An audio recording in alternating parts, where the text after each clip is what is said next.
I think the easiest way to explain the whole idea about millage rate is the amount of money that is assessed per $1,000 of home value or property value that it takes to make the government run. And there's a couple of misconceptions about that. One is that taxes countywide are all the same, and that's not true, because if you live in the city, they set their own millage rate for their government services.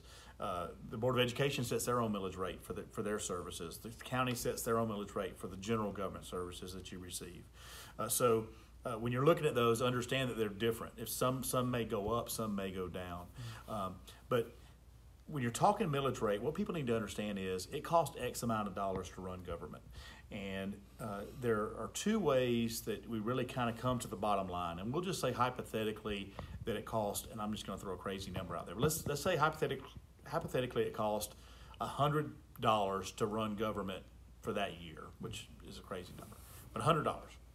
Okay, so we come to that number a couple of ways. You either have high property values and a low multiplier, which is the millage rate, okay, to equal 100, or you have low property values and a high multiplier, which is the millage rate, to equal 100.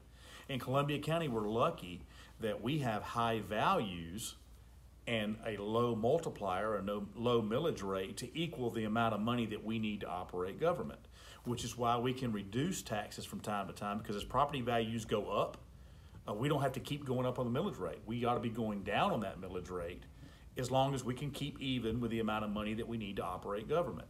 So that's a big misconception. People open their tax bill and they say, my taxes went up $500.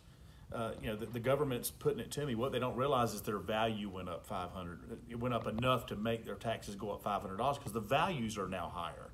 So that's probably the biggest misconception that people have is, okay, we're raising taxes, but the reality is it's not the case.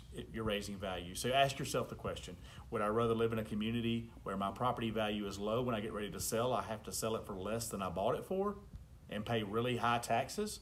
Or would I rather live in a community where my property values are going up and up and up, and hopefully my millage rate or the multiplier is going down and down and down? And that way, when I get ready to sell my house, I can make some money on my house and be able to move on, or whatever the case may be.